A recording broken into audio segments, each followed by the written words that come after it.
Isang umaga, nagising si Neo sa malambot na sikat ng araw na pumupuno sa kanyang kwarto. Siya'y naginat, ngumiti, at tumakbo papunta kina Lola at Lolo. Magandang umaga po, masayang bati ni Neo. Sa kusina, naghanda si Lola ng masustansyang almusal, prutas, tinapay, at gatas. Umupo si Neo ng maayos at masayang kumain. Kumain tayo ng mabuti para lumakas, sabi ni Lolo. Opo, sagot ni Neo habang ngumunguya. Pagkatapos maglaro, napagod si Neo at nauhaw.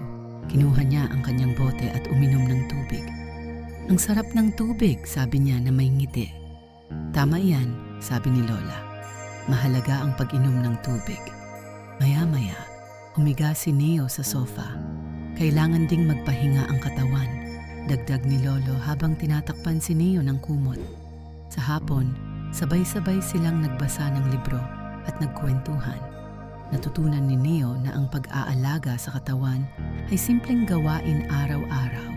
Kumain ng tama, uminom ng tubig, at magpahinga. At kapag inaalagaan ang katawan, mas masaya ang puso